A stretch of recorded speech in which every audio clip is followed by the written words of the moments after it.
শুরু হলো সব খবর উইথ জেডএসআরএম। কম সময়ে সব খবর একসাথে। আগামী 1 ঘন্টায় দেশ বিদেশ, খেলা, বাণিজ্য, বিনোদন সহ সব ধরনের খবরই আপনাদের জানাবো আমি সৌমিত্র শুভ্র। খবরটা খুব বড় করে বলবো না, কিন্তু যতখানি বলবো তাতে করে আপনি জেনে যেতে পারবেন আজ কোথায় কি হলো। নিয়মিত এই আয়োজনে স্বাগত জানাচ্ছি আপনাদের সবাইকে। ঈদের দিন দেশে করোনা পরীক্ষা হয়েছে স্বাভাবিকের প্রায় অর্ধেক। রোগীও শনাক্ত হয়েছে কম, তবে পরীক্ষার অনুপাতে শনাক্তের হার বেড়েছে। স্বাস্থ্য অধিদপ্তরের নিয়মিত ব্রিফিংয়ে অতিরিক্ত মহাপরিচালক অধ্যাপক নাসিমা সুলতানা জানান, 24 ঘন্টায় করোনা রোগী শনাক্ত হয়েছে 1166 জন। নমুনা পরীক্ষা করা হয়েছে 5407টি। সন্দেহভাজনদের নমুনার প্রায় 21.56% পজিটিভ। এই সময় মারা গেছে এক শিশুসহ 21 জন। মৃত্যুবরণকারীদের মধ্যে 14 জনই পুরুষ, নারী 7 জন। একজন বাসায় মারা গেলেও বাকি 20 জনের মৃত্যু হয়েছে হাসপাতালে চিকিৎসাধীন অবস্থায়। নাসিমা সুলতানা জানান, সব মিলিয়ে দেশে করোনায় আক্রান্তের সংখ্যা 36,751। গত 24 ঘন্টায় সুস্থ হয়ে বাড়ি ফিরেছেন 245 জন। এ নিয়ে মোট সুস্থ হলেন 7,579 জন। বিশেষভাবে কৃতজ্ঞতা জানাবো বাংলাদেশ সেনাবাহিনীকে, যারা আমাদের সাথে ওতপ্রোতভাবে কাজ করে যাচ্ছেন। আমাদের অনেক হাসপাতাল তৈরিতে, স্বাস্থ্য অধিদপ্তরের অনেক হাসপাতাল তৈরিতে তারা সহায়তা করে যাচ্ছেন এবং তারাও ফ্রন্টলাইন যোদ্ধা বা সম্মুখ যোদ্ধা হিসেবে এই কোভিড-19 মোকাবেলায় কাজ করছেন। এদিকে করোনা ভাইরাসে আক্রান্ত হয়ে মারা গেছেন সানবিমস স্কুলের প্রতিষ্ঠাতা অধ্যক্ষ নীলুফার মঞ্জুর। ইন্না লিল্লাহি ওয়া ইন্না ইলাইহি রাজিউন। তার মৃত্যুতে শোক জানিয়েছেন প্রধানমন্ত্রী শেখ হাসিনা। সকালে সিএমএইচে চিকিৎসাধীন অবস্থায় নীলুফার মঞ্জুরের মৃত্যু হয়। নীলুফার মঞ্জুর বাংলাদেশের অন্যতম শীর্ষ ব্যবসায়ী ও তত্ত্বাবধায়ক সরকারের সাবেক উপদেষ্টা সৈয়দ মঞ্জুর এলাহির সহধর্মিণী। এপেক্স গ্রুপের প্রতিষ্ঠাতা মঞ্জুর এলাহি নিজেও করোনা ভাইরাসে আক্রান্ত। বাসায় তার চিকিৎসা চলছে বলে জানিয়েছে পরিবার। নীলুফার মঞ্জুর 1974 সালে ইংরেজি মাধ্যমের স্কুল সানবিমস প্রতিষ্ঠা করেন।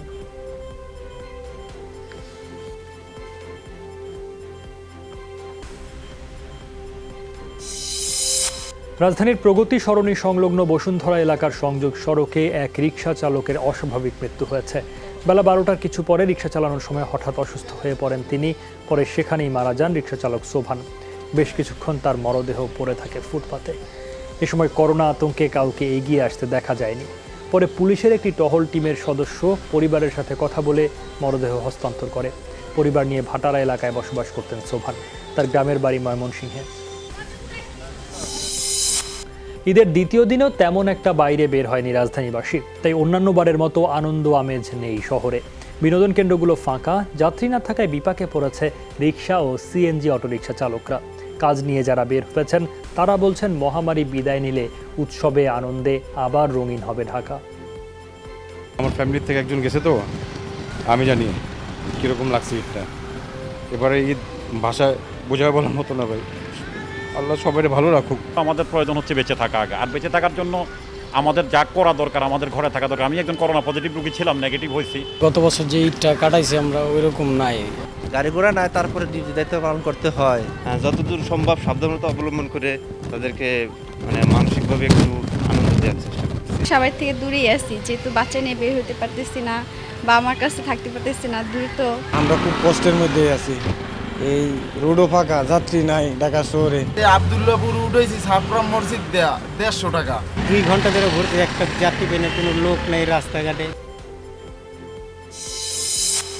যে প্রাঙ্গণ উৎসব পার্বণে মানুষের পদচারণায় মুখর, সেখানে অদ্ভুত নীরবতা। ঈদের পরদিনও দেশের প্রধান বিনোদন আর পর্যটন কেন্দ্রে মানুষের খরা। রাজশাহীর প্রধান আকর্ষণ পদ্মাপাড়ে সকালে কয়েকজনকে ঘোরাফেরা করতে দেখা গেলেও বেলা গড়াতেই সে চিত্র উধাও। করোনা সংক্রমণ ঠেকাতে বন্ধ চিড়িয়াখানা আর উদ্যান। খোলেনি সাভারের থিম পার্কগুলো, তাই বাইরে বেরোনোরা মশগুল ছিল গল্প আড্ডায়। সড়কে যানবাহনের চলাচল কম, সবখানেই দেখা গেছে আইনশৃঙ্খলা রক্ষা বাহিনীর ঢিলেঢালাভাবে নজরদারি। অন্য বছর এই সময় কক্সবাজার আর কুয়াকাটা সমুদ্র সৈকতে ভিড়টা থাকে সবচেয়ে বেশি। এবার করোনার কারণে সেই উৎসবেও ভাটা পড়েছে।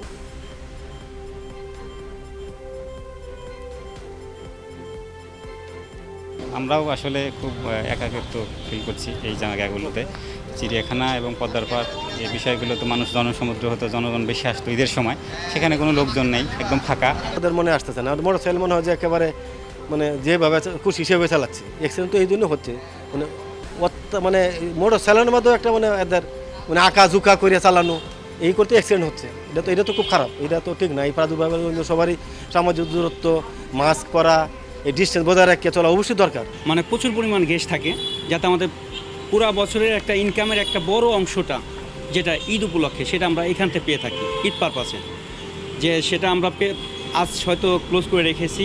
পূর্ব থেকে ঘোষণা দেওয়া ছিল যে কোনো লোকজন বা কোনো দর্শনার্থী আসবে না, নিষিদ্ধ ছিল। তদুপরি আমরা দেখলাম যে এই ঈদের মধ্যে দর্শনার্থীদের আসার চাপ থাকবে। এটাকে কেন্দ্র করে আমরা আমাদের নিরাপত্তা ব্যবস্থা সাজিয়েছি। ঈদ বিনোদনের খবর জানাতে রাজশাহীর পদ্মাপাড় থেকে যুক্ত হচ্ছেন সহকর্মী মদুদ রানা। রানা, এবার তো ভিন্ন রকম ঈদ পালন করছেন নগরবাসী। বিনোদন কেন্দ্রে কি মানুষজন বেড়াতে যাচ্ছেন?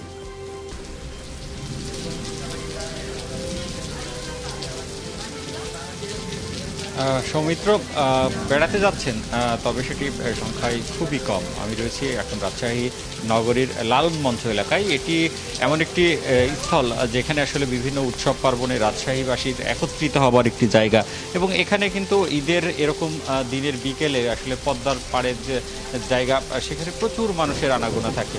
এবার সেটি কম, তবে এখন এই মুহূর্তে রাজশাহীতে মুষলধারে বৃষ্টি হচ্ছে। আমরা কিছুক্ষণ আগেই এখানে এসেছি, আমরা কিন্তু দেখেছি যে বেশ সংখ্যক মানুষ এখানে ছিল এবং তাদের নিবৃত্ত করার জন্য এখানে জেলা গোয়েন্দা পুলিশ, সেনাবাহিনী সদস্যরাও উপস্থিত ছিলেন ভ্রাম্যমাণ আদালত। ঠিক তখনই আসলে বৃষ্টি শুরু হয়ে যাওয়ায় আমি যে ছাউনিতে এখন অবস্থান করছি তার নিচে বেশ কিছু মানুষ আটকা পড়েছেন, যারা এখানে ঘুরতে এসেছিলেন, এবং অনেক মানুষ তারা ভিজতে ভিজতেই বাড়িতে ফিরেছেন। আমি দেখেছি যে এখানে কিন্তু সব শ্রেণী পেশার মানুষই এসেছিলেন। কেউ ব্যক্তিগত গাড়ি নিয়ে এসেছিলেন, কেউ বা পায়ে হেঁটে, কেউ বা রিক্সায় বন্ধু বান্ধবের সাথে ঘুরতে এসেছিলেন। তো আমি একটু দু একজনের সাথে কথা বলতে চাই। এই যে আপনারা তো করোনা সতর্কতার মধ্যেও আসলে এক ধরনের বাধ্যবাধকতা আছে বিনোদন কেন্দ্রগুলোতে না আসার, তারপরেও এসেছেন। আসলে আমি তো আসিনি, ওই আত্মীয় বাসায় আসলাম, রিলেটিভের বাসায়, বৃষ্টির কারণে আটকে পড়ে গেছি। এছাড়া কোনো কিছু না, চলে যাবে এখন, বৃষ্টি কমলে চলে যাবো। আচ্ছা, এখানে কেমন মানুষ হয়েছিল?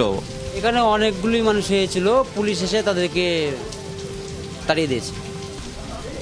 আপনার কাছে একটু জানতে চাই, এই যে এত মানুষ বেড়াতে আসছে করোনার মধ্যে, এটা কি ঠিক কিনা? না, ঠিক না। এখানে অনেকেই আটকা পড়েছেন। আমি আরেকটু কথা বলতে চাই, এই যে করোনার বাধ্যবাধকতা থাকা সত্ত্বেও অনেকে বেড়াতে এসেছেন, আপনি এটাকে কিভাবে দেখেন?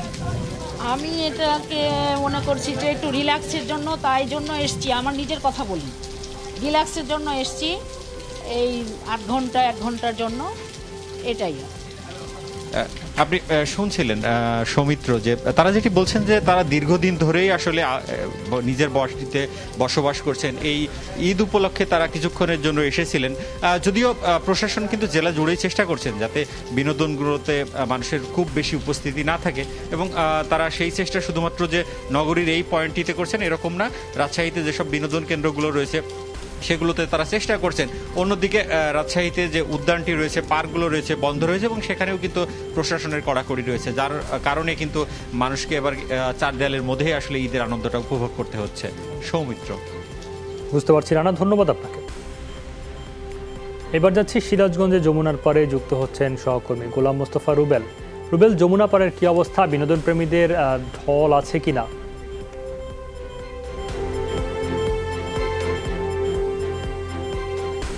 সৌমিত্র, আসলে কিন্তু খুবই দুর্বিষহ জীবনযাপন কিন্তু হচ্ছে সিরাজগঞ্জে এবারে ঈদের বিনোদন প্রেমীদের জন্য। বিশেষ করে আমি রয়েছি সিরাজগঞ্জের সবচেয়ে বিনোদন যে জায়গাটি, সিরাজগঞ্জ হাট পয়েন্ট, ক্রসবার বা 312, এবং সেই সাথে বঙ্গবন্ধু ইকো পার্ক সহ এবং রিয়া রিপা পার্ক, সবগুলো কিন্তু একদম শুনশান নীরবতা। একটু দেখানোর চেষ্টা করি যে জায়গাটিতে সবসময় অর্থাৎ ঈদের পরের দিন মানুষের ঢল নেমে থাকে, একটুকু পা ফেলার জায়গা থাকে না, সেই জায়গাটি কিন্তু এখন একদম নীরবতা, একদম মানুষবিহীন কিন্তু লোকটি দেখছেন। এটি কিন্তু জেলখানা ঘাট রয়েছে, এটি কিন্তু সবচেয়ে গুরুত্বপূর্ণ একটি জায়গা যেখান থেকে মানুষ সবচেয়ে বেশি বিনোদনের জন্য এখানে চলে আসে এবং তারা কিন্তু বিনোদন নিয়ে থাকে এই জায়গাটি থেকে।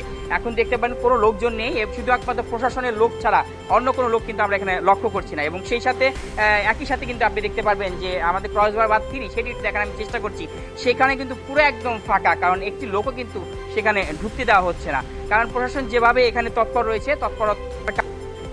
কোনো মানুষজনকে কিন্তু এই বিনোদন পার্কগুলোতে আসতে দিচ্ছে না। তবে এবারে ঈদটি কিন্তু আসলে মানুষের কাছে একটি বন্দি ঈদ কিন্তু তারা মনে করছেন, কারণ তারা বলছেন যে আসলে বিনোদন করার জন্য যে সমস্ত জায়গাগুলো আমাদের সিরাজগঞ্জে রয়েছে, বিশেষ করে নদীর পার এবং সেই সাথে আমাদের একই সাথে যে পার্কগুলো রয়েছে সেই পার্ক এবং নদীর পার্কগুলো একদম নীরব রাখা হয়েছে। কারণ দু একজন যাও বের হচ্ছে ঘর থেকে, প্রশাসন কিন্তু সঙ্গে সঙ্গে তৎপর হয়ে তাদেরকে ঘরে ফিরে দিচ্ছেন। এবং একই সাথে অন্যান্য যে পার্কগুলো রয়েছে, বিশেষ করে আমাদের বঙ্গবন্ধু ইকো পার্ক যেটি রয়েছেন বঙ্গবন্ধু সেতুর নিচে, সেই জায়গাটি কিন্তু অনেক সুন্দর একটি জায়গা। সেই জায়গাতেও কিন্তু আসলে কোনোভাবেই কোনো বিনোদন প্রেমীদেরকে সেখানে যেতে দেওয়া হচ্ছে না, যে কারণে প্রশাসনের এমন তৎপরতা থাকার কারণেই কিন্তু আজকে একদম নীরবে নির্বিঘ্নে ঘরে বন্দি থেকে কিন্তু মানুষকে এবার ঈদের উদযাপন করতে হচ্ছে। বিনোদন প্রেমীরা পাচ্ছে না কোনো বিনোদন, অনেকটাই নীরবেই তারা এইবারে ঈদটি পালন করছেন। তবে তারা আশা করছেন আগামী ঈদে যেন তারা অনেক সুন্দরভাবে ঈদ করতে পারে এবং একই সাথে দেশের এই আজকে এই যে করোনা ভাইরাসের যে প্রভাব সেটি যেন কেটে ওঠে, আবার যেন একটি সুষ্ঠু সুন্দর বাংলাদেশ গড়ে ওঠে, এই প্রত্যাশায় কিন্তু সকলেই করছেন। সৌমিত্র। ধন্যবাদ রুবেল। সাভার থেকে যোগ দিচ্ছেন সহকর্মী মাহফুজুর রহমান নিপু। নিপু, ঈদের দ্বিতীয় দিনে বিনোদন কেন্দ্রগুলোর কি অবস্থা? রিসোর্টগুলোতে কি মানুষের আনাগোনা আছে?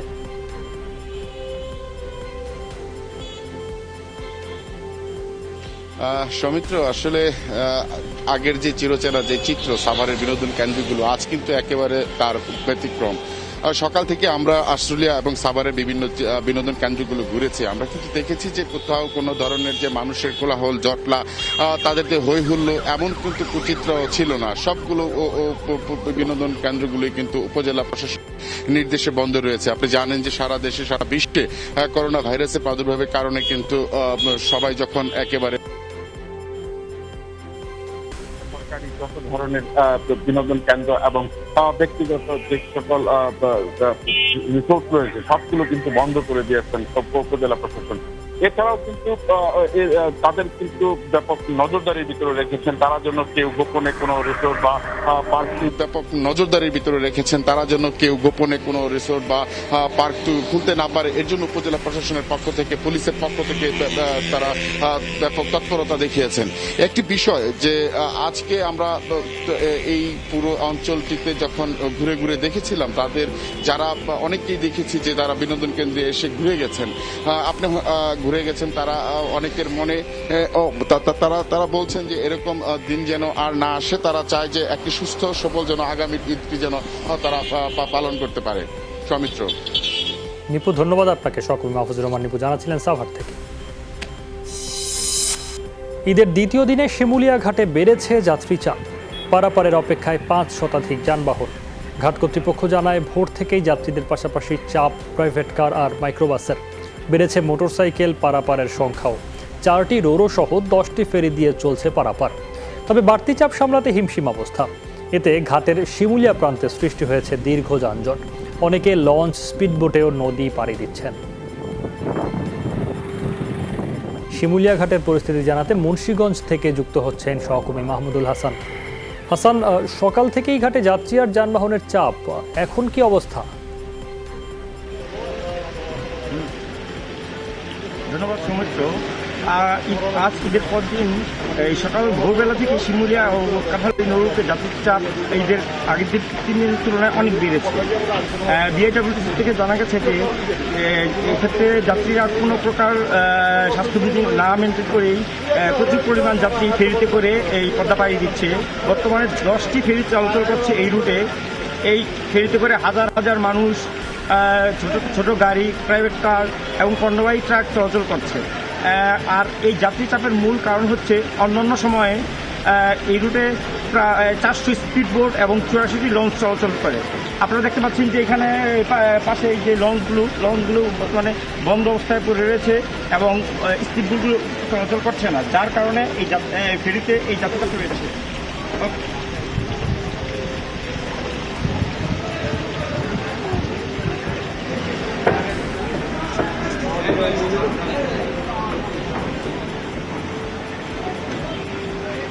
আমরা শিমুলিয়া ঘাটের চিত্র দেখছিলাম। সহকর্মী মাহমুদুল হাসান যুক্ত হয়েছিলেন মুন্সিগঞ্জ থেকে। করোনা মহামারীতে অনেকটা ভার্চুয়াল ঈদ উদযাপন করছেন বিএনপি নেতারা। বেশিরভাগ সময় কাটছে পরিবারের সদস্যদের সঙ্গে। বই পড়ার পাশাপাশি লেখালেখিতেও মন বসিয়েছেন কেউ কেউ।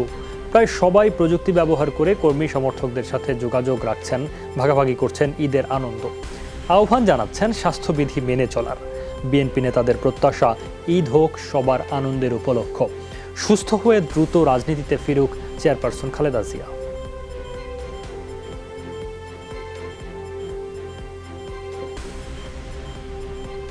সবাইকে ঈদের শুভেচ্ছা। যদিও বা এই ঈদটি আমাদের সেই আনন্দঘন উৎসব মুখর পরিবেশে ঈদ আমরা করতে পারছি না, কিন্তু এই কঠিন সময় যে ঈদটা আমরা পার করছি, আমাদের যে ভ্রাতৃত্ববোধ, আমাদের যে পরস্পরের প্রতি ভালোবাসা, সেটা কিন্তু আরো বেশি আমরা অনুধাবন করতে পারছি এই ঈদটায়। ঈদ বলে এত উচ্ছ্বাসিত হয়ে আবার একজনের সাথে একজনের দলাদলি করে বা কোলাকুলি করে রোগটাকে বিস্তার করো না। সোশ্যাল ডিস্টেন্স মেনটেন করে তোমরা চলাফেরা করো। ঈদটাকে উদযাপন না করে ঈদটাকে বরঞ্চ আল্লাহর কাছে বেশি বেশি মোনাজাত করে মানুষের মুক্তির জন্য যাতে আল্লাহ তার রহমত নাজিল করেন সেই কাজে ব্যয় করার চেষ্টা করছি। করোনা সংকটে সরকারের প্রশংসিত কার্যক্রমের নেতিবাচক তীর ছুঁড়ছে বিএনপি, এমন মন্তব্য করেছেন আওয়ামী লীগের সাধারণ সম্পাদক ওবায়দুল কাদের। সরকারি বাসভবনে নিয়মিত ব্রিফিংয়ে এসব কথা জানান তিনি। বলেন, পবিত্র ঈদের দিনেও বিএনপির মুখের বিষ থেকে রেহাই পায়নি জনগণ। সরকার একদিকে করোনা সংক্রমণ রোধ ও আক্রান্তদের চিকিৎসা করছে, অপরদিকে ঘূর্ণিঝড়ে ক্ষতিগ্রস্তদের সুরক্ষায় পূর্ণ মনোনিবেশ করছে। তিনি আরও বলেন, বেশিরভাগ মানুষের মাঝে ধৈর্য ও শৃঙ্খলার ঘাটতি দেখা যাচ্ছে। কেউ কেউ স্বাস্থ্যবিধি মেনে ঘরে অবস্থান করলেও অনেকেই এইসবে কান দিচ্ছেন না। এমন উদাসীনতা নিজের ও আশপাশের সকলের জন্য ভয়ানক বিপদ ডেকে আনছে এবং পরিস্থিতির অবনতি ঘটাচ্ছে বলেও জানান ওবায়দুল কাদের। স্বাস্থ্যবিধি, সামাজিক দূরত্ব মেনে চলছেন না। এ উদাসীনতা নিজের ও আশপাশের সকলের জন্য ভয়াবহ বিপদ ডেকে আনছেন। মানুষের পাশে না থেকে, মানুষকে সাহস না জুগিয়ে মির্জা ফখরুল সাহেবরা সরকারের বিরুদ্ধে বিষোদ্গারের মরচে ধরা সমালোচনার তীর ছুটছেন। আমাদের যাপিত জীবন ছিল রেসের ঘোড়ার মতো, কিন্তু এই লকডাউন একটু হলেও রেসে লাগাম টেনেছে। সেই সুযোগে ঘরে বসে নিজের পুরনো শখের চর্চা কিংবা নতুন কিছু সৃষ্টির আনন্দে মেতেছেন অনেকে। কেউ শখের গ্লাস পেইন্টিং চর্চা, কেউ সবুজকে ছড়িয়ে দিয়েছেন নানান ছন্দে, কেউ বা আবার প্রিয় মানুষদের ছবি এঁকে সময় পার করছেন। ছবি এঁকেই ভুলে থাকছেন সংকটকালীন হতাশা, দুঃখ। অফিস শেষ করে আসলে সময়ই পাই না যে আমার নিজের ইচ্ছা বা নিজের ভালো লাগার কাজগুলো করার জন্য। তা এখন একটু সময় আছে, লকডাউনের সময় ঘরেই আছি, তো নিজেকে একটু সময় দেওয়া, নিজের মানসিক প্রশান্তির জন্য করা। বাসার যে কোনো ফেলে দেওয়া জিনিস, প্লাস্টিক বোতল, ক্যান, নিউজ পেপার, সব কিছু দিয়ে চেষ্টা করেছি কিছু না কিছু বানাতে। ঘরে থেকে জানি কারোরই সময় কাটছে না। আমি যেমন আমার পছন্দের মানুষদের, কাছের মানুষদের ছবি এঁকে আমার সময় পার করছি। আপনারাও তেমন ঘরে বসে যার যার পছন্দের কাজগুলো করতে পারেন, সেগুলো চর্চা করতে পারেন, সময় খুব ভালো কেটে যাবে। কঠিন সময়ে হাসি মুখে কাজ করে যাচ্ছেন ডাক্তার, নার্স সহ স্বাস্থ্যকর্মীরা। ভয় জয় করে মানব সেবায় নিয়োজিত আছেন সম্মুখ যোদ্ধারা। তারা বলছেন, এই দুঃসময়ে অসহায় মানুষের পাশে থাকাটাই বড় আনন্দের, সুখের। মহামারীতে ডাক্তার, নার্স সহ স্বাস্থ্যসেবায় নিয়োজিতদের ভূমিকা সব সময় মনে রাখবে বাংলাদেশ। শ্রদ্ধা, ভালোবাসা করোনার বিরুদ্ধে সম্মুখ যোদ্ধাদের প্রতি।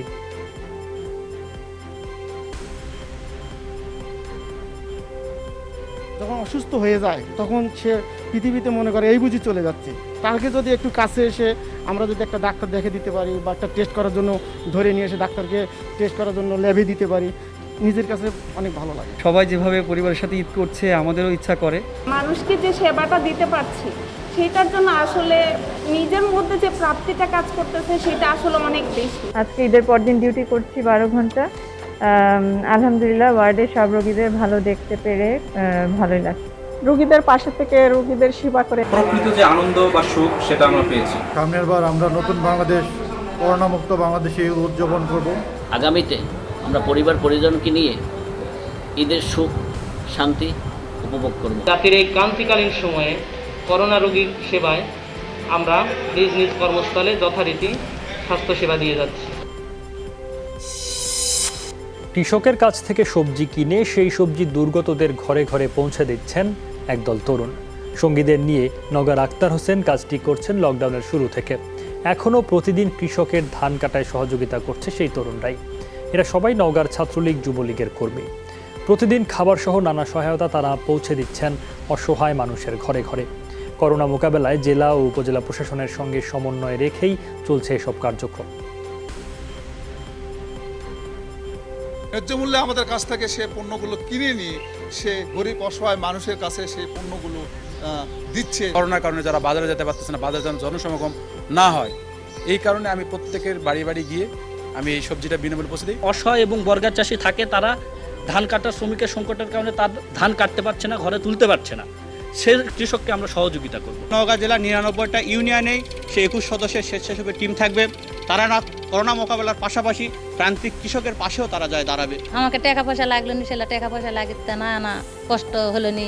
এতে আমরা কৃষককুল খুবই উপকৃত হচ্ছি। সমাজে যারা বিত্তবান আছে আমি তাদের প্রতি আহ্বান জানাই, যারা অভাবে আছে, যারা ক্ষুধার্ত আছে, তাদের পাশে আসে যেন তারা দাঁড়ায়। অক্টোবর থেকে খুলনার কয়রায় ১২১ কিলোমিটার স্থায়ী বেড়িবাঁধ নির্মাণ কাজ শুরু হবে, এমনটাই জানিয়েছেন খুলনা ৬ আসনের সংসদ সদস্য আক্তারুজ্জামান বাবু। বিকালে আমপানে ক্ষতিগ্রস্ত বিভিন্ন এলাকা পরিদর্শন করেন তিনি। জানান, জলবায়ু পরিবর্তন এবং নদীর তলদেশ উঁচু হওয়ার পাশাপাশি সবশেষ আমপানের তাণ্ডবে কয়রা উপজেলার বেড়িবাঁধ ব্যাপক ক্ষতিগ্রস্ত হয়েছে। এর আগে বিভিন্ন সময় বেড়িবাঁধ নির্মাণ হলেও তা স্থায়ী না হওয়ার পেছনে পানি উন্নয়ন বোর্ডের গাফিলতি আছে কিনা সেটার তদন্ত শুরু হয়েছে। খুলনা বিভাগীয় কমিশনার, জেলা প্রশাসক সহ প্রশাসনের কর্মকর্তারা এ সময় উপস্থিত ছিলেন।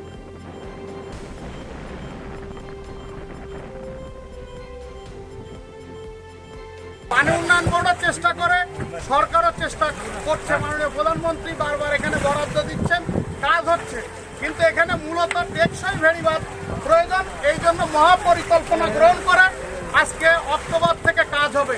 ইনশাল্লাহ এটা হলে এই বাঁধ আর ভাঙবে না। উত্তর বঙ্গোপসাগর এলাকায় বায়ুচাপের তারতম্যের কারণে চট্টগ্রাম, কক্সবাজার, মোংলা ও পায়রা সমুদ্র বন্দরকে ৩ নম্বর স্থানীয় সতর্কতা সংকেত জারি করা হয়েছে। আবহাওয়া অধিদপ্তর বলছে, বায়ুচাপের তারতম্যের পাশাপাশি অমাবস্যার প্রভাবে উপকূলীয় জেলা সাতক্ষীরা, খুলনা, বাগেরহাট, ঝালকাঠি, পিরোজপুর, বরগুনা, পটুয়াখালী, ভোলা, বরিশাল, লক্ষ্মীপুর, চাঁদপুর, নোয়াখালী, ফেনী, চট্টগ্রাম ও কক্সবাজার সহ অদূরবর্তী দ্বীপ ও চরসমূহের নিম্নাঞ্চল স্বাভাবিক জোয়ারের চেয়ে ২ থেকে ৪ ফুট অধিক উচ্চতার জলোচ্ছ্বাসে প্লাবিত হতে পারে। উত্তর বঙ্গোপসাগরে অবস্থানরত মাছ ধরার নৌকা ও ট্রলার সমূহকে উপকূলের কাছাকাছি চলে আসতে বলা হয়েছে। ঘূর্ণিঝড়ের তাণ্ডবে রংপুরের বদরগঞ্জে বিপুল পরিমাণের ক্ষয়ক্ষতি হয়েছে। স্থানীয়রা জানান, রোববার রাতে ঘূর্ণিঝড় আঘাত হানে ওসমানপুর মুন্সিপাড়া গ্রামে। গেল ২ দিনে লণ্ডভণ্ড হয়ে গেছে কয়েকশো বাড়ি, উপড়ে গেছে শত শত গাছপালা।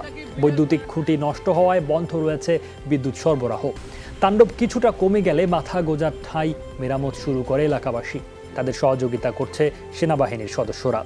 এদিকে ক্ষতিগ্রস্ত বিদ্যুৎ লাইন সংস্কারের কাজ করছে বিদ্যুৎ বিভাগ। এই পর্যায়ে রংপুর থেকে যুক্ত হচ্ছেন সহকর্মী সরকার মাঝারুল মান্নান।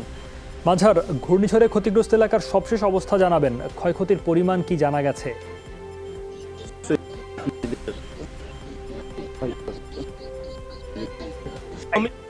আপনি দেখতে পাচ্ছেন যে কি অবস্থা হয়েছে ঘূর্ণিঝড় এবং এই টর্নেডোর যে তাণ্ডব এই ঈদের চাঁদ রাতে এবং গতকাল যে গেল যে রাত গেল সেই রাতে রংপুরের বদরগঞ্জের 3টি ইউনিয়ন, একটু হচ্ছে বিষ্ণুপুর ইউনিয়ন, একটু দামোদরপুর ইউনিয়ন, একটু লোহানীপাড়া ইউনিয়ন, এটা ব্যাপক তাণ্ডব চালিয়েছে। আমি যে জায়গাটা আছি মুন্সিপাড়া নামে আপনার জায়গায়, আপনি যেমনটি দেখতে পাচ্ছেন যে বন বিভাগের অসংখ্য গাছ, সেই গাছগুলো উপড়ে গেছে এবং আমাদেরকে উপজেলা প্রশাসন থেকে ভারপ্রাপ্ত ইউনো মহোদয় যেটি তথ্য দিয়েছেন যে এখন পর্যন্ত এই এলাকায়, এই 3টি এলাকায় প্রায় 1000 পরিবার তারা ক্ষতিগ্রস্ত হয়েছেন এবং হাজার হাজার গাছ কিন্তু উপড়ে পড়েছে বন বিভাগে এবং বিদ্যুৎ বিচ্ছিন্ন আছে এই বিষ্ণুপুর ইউনিয়ন। আমি যে ইউনিয়নে এই মুহূর্তে আছি, এই বিষ্ণুপুর ইউনিয়নে কিন্তু 3000 পরিবার এখন পর্যন্ত বিদ্যুতের বাইরে আছে গেল 2 দিন ধরে, কিন্তু কোনোভাবেই কিন্তু তারা চেষ্টা করছেন। কিন্তু তারা যেমনটি সকালবেলা বলছিলেন, দুপুরবেলা যখন আমার তারা বলছিলেন আজ সন্ধ্যার মধ্যে কিন্তু তারা এই বিদ্যুৎ চালু করতে চান, কিন্তু এখন পর্যন্ত কিন্তু আমরা দেখি যে আদৌ আসছে বিদ্যুৎ আসছে। একটা বিষয় বলি, এই কারণে কিন্তু এখানকার অবস্থা এত বেশি নাজুক পরিস্থিতিতে আছে। আমি একজন গৃহবধূর সাথে কথা বলেছিলাম, সায়েমা তার নাম, তিনি যেমনটি বলছিলেন যে চাঁদ রাতের যে আঘাতটি এসেছিল সে কারণে কিন্তু তার ফ্যামিলিতে কিছু ছিল না, তার জামাই তার মেয়ের বাড়ি থেকে একটু রান্না করে সেই রান্নাটি পাশের এক বাড়িতে দিয়ে গিয়েছিল। সেই বাড়িতে কিন্তু তারা খেয়েছিল। কিন্তু তাদের একটা বড় বক্তব্য একদিকে থেকে করোনায় একটি প্রান্তিক জনপদ, কোনোভাবেই কিন্তু সেখানে কোনো খাবার খাদ্য পৌঁছাচ্ছে না এখন পর্যন্ত। এবং এই টর্নেডোর পরেও কিন্তু এখনো কিন্তু তালিকার মধ্যেই আছে, এখন পর্যন্ত তাদের জন্য কোনো কিছু করা হয়নি। সরকার মাঝারুল মান্নান বলছিলেন রংপুর থেকে। জাতীয় সংসদের ডেপুটি স্পিকার ফজলে রাব্বি মিয়ার স্ত্রী আনোয়ারা বেগম মারা গেছেন। ইন্না লিল্লাহি ওয়া ইন্না ইলাইহি রাজিউন। তার মৃত্যুতে শোক জানিয়েছেন প্রধানমন্ত্রী শেখ হাসিনা। সকাল 10:30টার দিকে রাজধানীর সম্মিলিত সামরিক হাসপাতাল সিএমএইচে চিকিৎসাধীন অবস্থায় মারা যান তিনি। আনোয়ারা বেগম দীর্ঘদিন বার্ধক্যজনিত নানা রোগে ভুগছিলেন। মৃত্যুকালে তার বয়স হয়েছিল 67 বছর। গাইবান্ধার সাঘাটা উপজেলায় গ্রামের বাড়িতে তার মরদেহ দাফন করার কথা রয়েছে। সাবেক পানি সম্পদ মন্ত্রণালয়ের সংসদীয় স্থায়ী কমিটির সভাপতি এম এ মতিন ইন্তেকাল করেছেন। ইন্না লিল্লাহি ওয়া ইন্না ইলাইহি রাজিউন। সকাল 9টায় উত্তরা রেডিক্যাল হাসপাতালে শেষ নিঃশ্বাস ত্যাগ করেন তিনি। গত এক সপ্তাহ আগে তিনি উত্তরার নিজ বাসায় ব্রেন স্ট্রোক করলে তাকে উত্তরা রেডিক্যাল হাসপাতালে সিসিইউতে ভর্তি করা হয়। সেখানেই চিকিৎসাধীন অবস্থায় মারা যান তিনি। চাঁদপুর 5 আসনের নির্বাচনী এলাকার 4 বারের সাবেক এমপি এবং বাংলাদেশ জাতীয়তাবাদী দল বিএনপির কেন্দ্রীয় নির্বাহী কমিটির সদস্য। এম এ মতিনকে চাঁদপুর জেলার হাজীগঞ্জ উপজেলায় নেওয়া হবে। স্থানীয়ভাবে জানাজা শেষে তোরাগড় মুন্সিবাড়ি মরহুমের পারিবারিক কবরস্থানে দাফন করা হবে।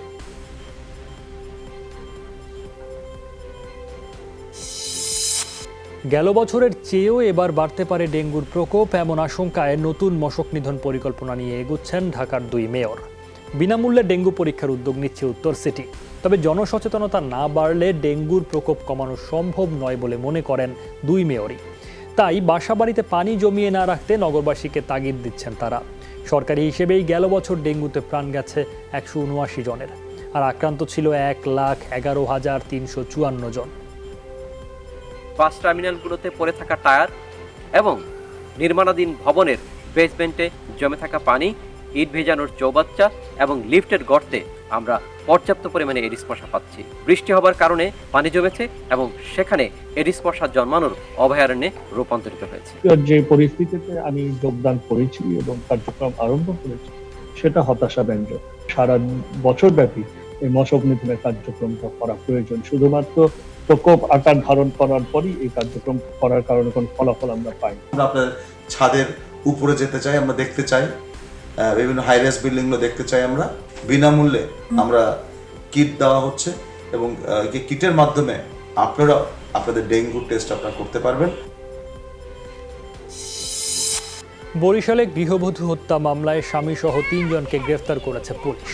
পুলিশ জানায় দীর্ঘদিন ধরে যৌতুকের জন্য স্ত্রীর ওপর নির্যাতন চালাতো স্বামী মিঠুন ও তার পরিবার।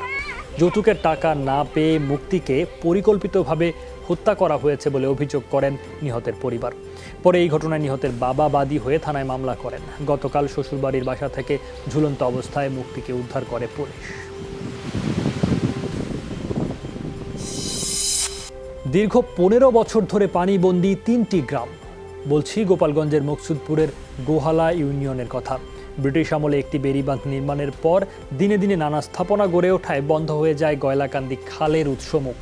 তাতেই 15 বছর ধরে পানিবন্দী হাজারো পরিবার। সংকট নিরসনে মন্ত্রণালয়ে প্রস্তাব পাঠানোর কথা জানান পানি উন্নয়ন বোর্ডের কর্মকর্তা। কৃষি অধিদপ্তরের তথ্য মতে জলাবদ্ধতার কারণে ব্যাহত হচ্ছে প্রায় 200 হেক্টর জমির ফলন।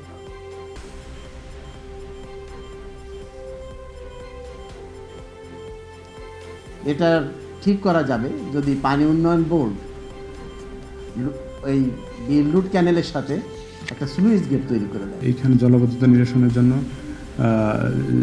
সেটা আমরা একই প্রকল্পের মধ্যে অন্তর্ভুক্ত করার উদ্যোগ ইতিমধ্যে গ্রহণ করা হয়েছে। অনিয়ম দুর্নীতি রোধে চালের বস্তায় পরীক্ষামূলকভাবে নতুন সিল ব্যবহার শুরু করেছে ব্রাহ্মণবাড়িয়া খাদ্য বিভাগ। নতুন এই সিলের নাম দেওয়া হয়েছে ডিজিটাল স্টেনসিল। কর্মকর্তারা বলছেন, প্রচলিত চালের বস্তায় ব্যবহৃত সিলের স্থায়িত্ব কম, তথ্য অস্পষ্ট এবং মুছে যাওয়ায় কোন গুদামের চাল কিংবা কোন মিল থেকে কবে সংগ্রহ করা হয়েছে তা শনাক্ত করতে বেগ পেতে হয়। এছাড়া কালোবাজারে চাল বিক্রি ঠেকাতে প্রথমবারের মতো বস্তায় টিআর, কাবিখা, ওএমএস সহ বিভিন্ন কর্মসূচির নামও উল্লেখ থাকছে। মৌলভীবাজারের হাওড়াঞ্চলের বোরো ধান কাটা প্রায় শেষ হয়েছে, কিন্তু বিক্রি নিয়ে শঙ্কায় রয়েছেন চাষিরা। সরকার জেলায় ধান কেনার যে লক্ষ্য ঠিক করেছে তা উৎপাদনের তুলনায় বেশ অপ্রতুল। প্রশ্ন আছে কৃষক তালিকার স্বচ্ছতা নিয়েও। প্রকৃত কৃষকদের তালিকা নিশ্চিত করে 26 টাকা কেজি দরে সরকার ধান ক্রয় করবে। এ ব্যাপারে হাওড়াঞ্চলের কৃষকরা অগ্রাধিকার পাবেন বলে জানালেন কৃষি কর্মকর্তা। এবছর জেলায় প্রায় 2.5 লাখ মেট্রিক টন ধান উৎপাদন হলেও সরকার মাত্র 8,825 মেট্রিক টন ধান ক্রয়ের কার্যক্রম শুরু করেছে।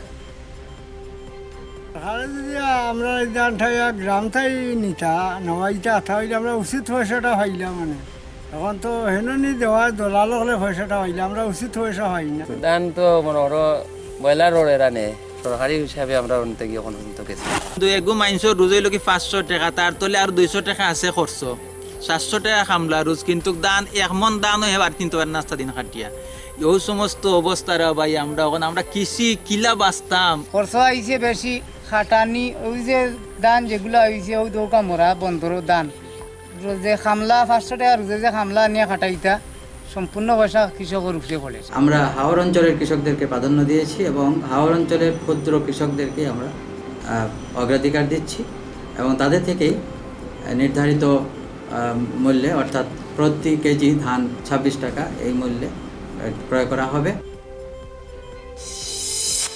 মহামারীতে বেকার হয়ে পড়া 50 লাখ পরিবারকে 2,500 টাকা দিচ্ছেন প্রধানমন্ত্রী। ঈদের সময় এই অর্থ পেয়ে খুশি হতদরিদ্র মানুষ।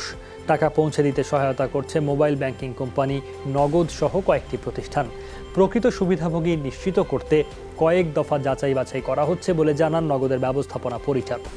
14 মে থেকে শুরু হয়েছে অনুদানের অর্থ বিতরণ। সপ্তাহখানেকের মধ্যে এই কার্যক্রম শেষ হবে জানান নগদের ব্যবস্থাপনা পরিচালক তানভীর মিশুক। খুব একটা উপকার হয়েছে। ওনার এই 2500 টাকার মাধ্যমেই কারো পেটে ভাত যাবে, কারো গায়ে জামা উঠবে। 3 মাস থেকেই আমি কোনো ব্যবসা বাণিজ্য করতে পারি না। সরকারে আমাকে নগদ 2,500 টাকা দিয়েছিল। এই 2,500 টাকা পায়া আমার বাচ্চা খরচা নিয়ে আমি খেতেছি। নামের সাথে আপনার এনআইডি মিলছে কিনা, আপনার এনআইডির সাথে আপনার ডেট অফ বার্থ মিলছে কিনা এবং আপনার মোবাইল নাম্বারের সাথে আপনার এনআইডিটা মিলছে কিনা, সবগুলি ক্রাইটেরিয়া যদি ফুলফিল হয় তাহলেই আসলে ভাতাটা যাচ্ছে। লিস্টটা হয়তো যখন র ডাটাটা এসেছিল কিছু ভুল ছিল, বাট এটা এখন এত সুন্দরভাবে সর্ট আউট হয়ে গেছে, সো যার ভাতা আসলে সেই পাবে। তো এখানে অনিয়মের আসলে কোনো সুযোগ আসলে নেই। করোনা ভাইরাসে 2 মাসের সর্বনিম্ন প্রাণহানি দেখল যুক্তরাষ্ট্র। 29 মার্চের পর প্রথমবার 24 ঘন্টায় 505 জনের মৃত্যু হয়েছে দেশটিতে। বিশ্বজুড়ে এই সংখ্যা 3,100। এ নিয়ে বিশ্বজুড়ে প্রাণহানি এখন 3,48,000-এর বেশি। আক্রান্ত প্রায় 56 লাখ মানুষ। সোমবার নতুন সংক্রমণ শনাক্ত হয়েছে 90,000-এর বেশি। এদিন সর্বোচ্চ প্রাণহানি হয়েছে ব্রাজিলে, মারা গেছেন 800-র বেশি মানুষ। এ নিয়ে দেশটিতে ছাড়িয়েছে 23,500। আক্রান্ত 3.25 লাখের বেশি। দ্বিতীয় সর্বোচ্চ মৃত্যু দেখা যুক্তরাষ্ট্রে, মোট প্রাণহানি 1 লাখ ছুঁই। আক্রান্ত 17 লাখের বেশি। সংক্রমণের দিক থেকে তৃতীয় শীর্ষ দেশ রাশিয়ায় আক্রান্তের সংখ্যা 3.25 লাখ ছাড়িয়েছে। করোনা ভাইরাসের সংক্রমণের দিক থেকে বিশ্বের 10ম দেশ এখন ভারত। গেল এক সপ্তাহে প্রতিদিন দেশটিতে আক্রান্ত হয়েছেন গড়ে 6,000-এর বেশি মানুষ। মোট সংক্রমণ শনাক্ত হয়েছে 1,46,000-এর বেশি। এ পর্যন্ত মারা গেছেন প্রায় 4,200 জন। গেল 24 ঘন্টাতেই মৃত্যু হয়েছে 150-র বেশি। সবচেয়ে বেশি সংক্রমণ ও প্রাণহানি হয়েছে মহারাষ্ট্র, তামিলনাড়ু, গুজরাট, দিল্লিতে। এপ্রিল থেকে দ্রুত ছড়াতে শুরু করে ভাইরাসটি। এ পর্যন্ত দেশটিতে সুস্থ হয়ে বাড়ি ফেরা করোনা রোগীর সংখ্যা 61,000-এর বেশি।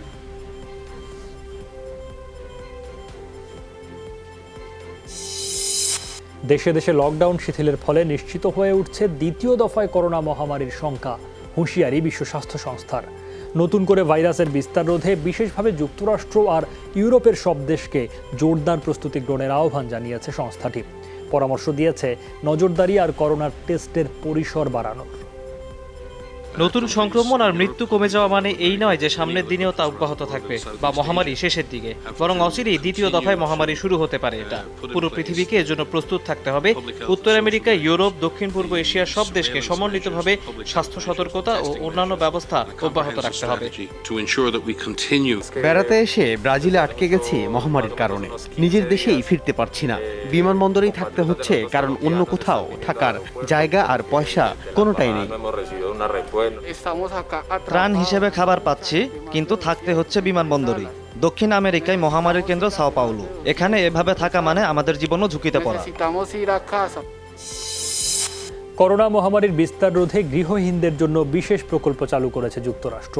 এরই মধ্যে ক্যালিফোর্নিয়ায় ভাসমান মানুষদের জন্য নির্দিষ্ট ক্যাম্পের ব্যবস্থা করেছে প্রশাসন। থাকছে খাবার ও বিশুদ্ধ পানি সরবরাহের পাশাপাশি স্বাস্থ্যসম্মত স্যানিটেশনের সুবিধা। এতে স্বাস্থ্য ঝুঁকি অনেকটা কমবে বলে আশা প্রশাসনের। করোনার প্রতিষেধকের হিউম্যান ট্রায়াল শুরু করল মার্কিন বায়োটেক প্রতিষ্ঠান নোভাভ্যাক্স। অস্ট্রেলিয়ায় আজ 6 জন স্বেচ্ছাসেবকের শরীরে প্রয়োগ করা হবে ভ্যাকসিনটি। প্রথম ধাপের পরীক্ষা সফল হলে দ্বিতীয় ধাপের পরীক্ষা শুরু হবে 2 মাসের মধ্যে। বলা হচ্ছে কার্যকারিতা প্রমাণিত হলে শুধু কোভিড-19 নয়, সার্সধর্মী সব রোগেই প্রতিষেধকের কাজ করবে ওষুধটি। মারাত্মক সংক্রামক কোভিড-19 চিকিৎসায় বিভিন্ন দেশে ম্যালেরিয়ার ওষুধ ব্যবহার সাময়িক বন্ধ ঘোষণা করেছে বিশ্ব স্বাস্থ্য সংস্থা। উপকারের বদলে ওষুধটিতে করোনা আক্রান্ত রোগীদের মৃত্যু ঝুঁকি বাড়ছে, সম্প্রতি এমন প্রতিবেদন প্রকাশ করে চিকিৎসা বিজ্ঞান সাময়িকী ল্যান্সেট।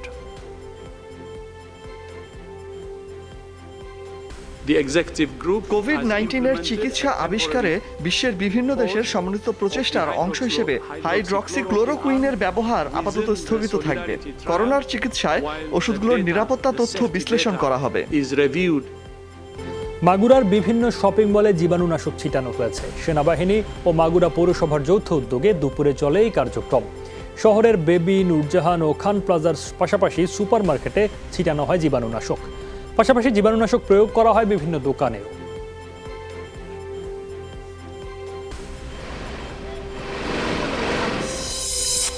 জয়পুরহাটে এক বৃদ্ধাকে রাস্তায় ফেলে যাওয়ায় তার 3 ছেলেকে সেই মামলায় গ্রেফতার করেছে পুলিশ। জয়পুরহাট সদর থানার ভারপ্রাপ্ত কর্মকর্তা শাহরিয়ার খান জানায়, বৃদ্ধা মায়ের নাম সিরাতুন্নেসা, বয়স 86 বছর। শহরের জানিয়ার বাগান এলাকার বাসিন্দা তিনি।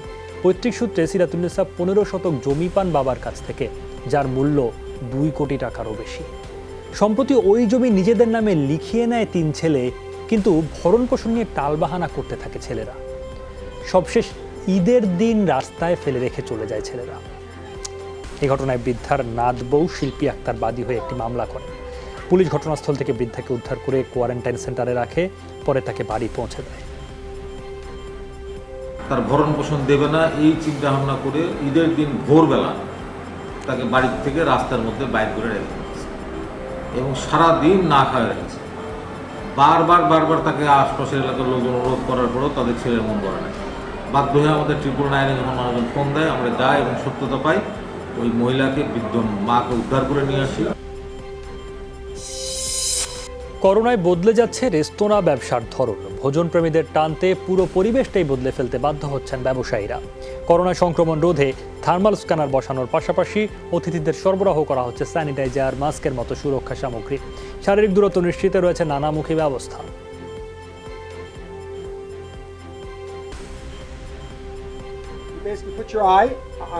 ভিতরে ঢোকার সময় সবাইকে থার্মাল স্ক্যানারের মাধ্যমে পরীক্ষা করা হচ্ছে। কারো শরীরে অতিরিক্ত তাপমাত্রা থাকলে তাকে ঢুকতে দেওয়া হচ্ছে না। সরকারি সব বিধিনিষেধ মেনেই রেস্তোরাঁ চালানোর পরিকল্পনা নিয়েছি আমরা।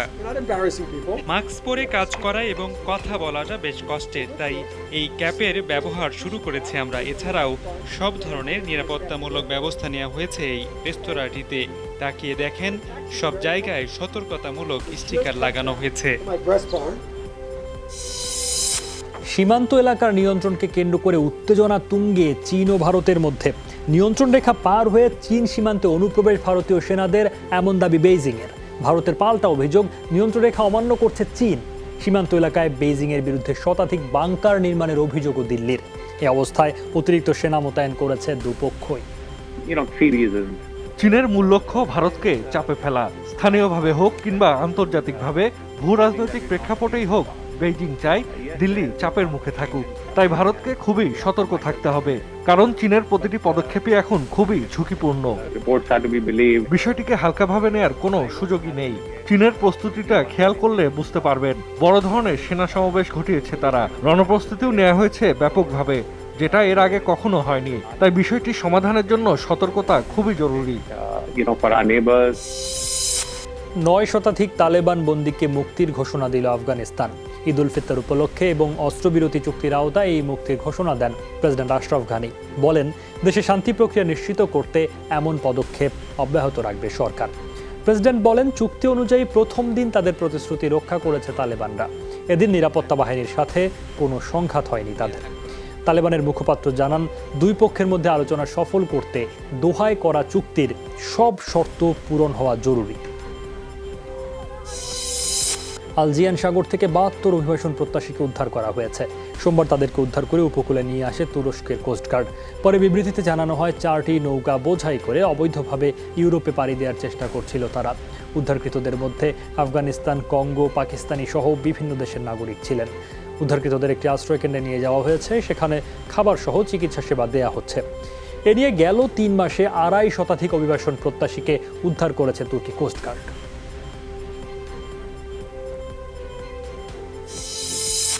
দু সালের 26 মে সবে কৈশোর পেরোনো উইকেট কিপার ব্যাটসম্যান মুশফিকুর রহিমের টেস্ট অভিষেক হয়েছিল লর্ডসে। ইংল্যান্ডের বিপক্ষে অভিষিক্ত বিকেএসপির এই ক্রিকেটারের টেস্ট ক্যারিয়ারের 15 বছর পূর্তি আজ মঙ্গলবার। বাংলাদেশের প্রথম ইংল্যান্ড সফর। ইংলিশদের বিপক্ষে সেই শুরুর পর এখন পর্যন্ত 70 টেস্ট ম্যাচ খেলে ফেলেছেন মুশফিক। করেছেন 4413 রান। উইকেটের পেছনে দাঁড়িয়ে ধরেছেন 104 ক্যাচ, করেছেন 15টি স্ট্যাম্পিং। টেস্ট ক্যারিয়ারের 15 বছর পূর্তিকে স্মরণীয় করে রাখতে চমকপ্রদ এক ঘোষণা দেবেন বলে জানিয়েছেন মুশফিক। ঘোষণায় কী থাকছে সেটি না জানালেও বলেছেন, নিজের ফেসবুক পেজে মঙ্গলবার রাত 10টায় সরাসরি প্রচারিত সেই আয়োজনটি নাকি পছন্দ হবে সবার। বুন্দেসলিগার খবর। লিগ শিরোপার পথে আরও এক ধাপ এগিয়ে যেতে আজ মাঠে নামছে বায়ার্ন মিউনিখ। রাত 10:30টায় তাদের প্রতিপক্ষ টেবিলের 2-এ থাকা বরুশিয়া ডর্টমুন্ড। এছাড়া রাত 10:30টায় ম্যাচ রয়েছে আরও 3টি। লিগে ম্যাচ বাকি আর 9টি, তবে বুন্দেসলিগার প্রধান দুই দলের পয়েন্ট ব্যবধান 4। ঘরের মাঠ সিগন্যাল ইদুনা পার্কে আজ তাই বাভারিয়ানদের রুখে দিতে মরিয়া বরুশিয়া ডর্টমুন্ড। আজ জয় পেলেও অবশ্য টেবিলের শীর্ষে উঠতে পারবে না বরুশিয়া, তবে জয় পেলে শিরোপা অনেকটাই নিশ্চিত হয়ে যাবে বর্তমান চ্যাম্পিয়ন বায়ার্ন মিউনিখের। বরুশিয়ার থেকে তারা এগিয়ে যাবে 7 পয়েন্ট ব্যবধানে। তাই শিরোপা ধরে রাখার মিশনে এগিয়ে যেতে এই ম্যাচে জয়ের লক্ষ্যে মাঠে নামে লেভানডাভস্কি, টমাস মুলাররা।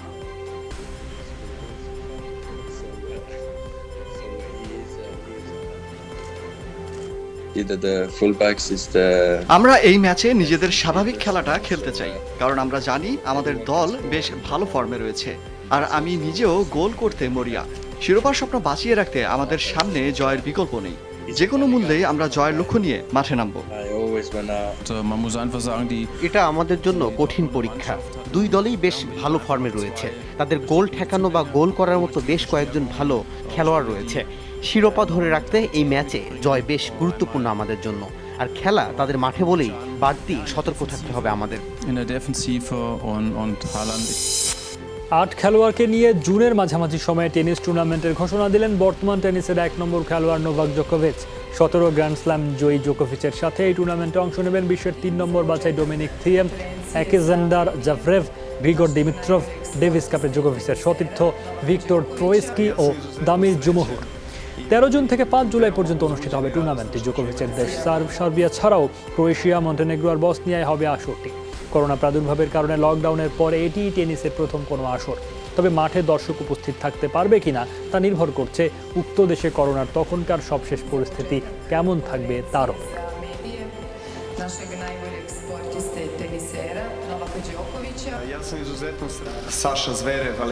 আমি খুবই আনন্দিত। কোর্টে ফিরতে আমার উত্তেজনা ধরে রাখতে পারছি না। টেনিস প্রেমীদের সামনে আবারও খেলা ফিরিয়ে আনতে পেরে খুবই ভালো লাগছে। গেল সপ্তাহে পরিকল্পনা করে আজ আপনাদের সামনে তুলে ধরলাম। খুব অল্প সময়ে এই আয়োজন করেছি আমরা।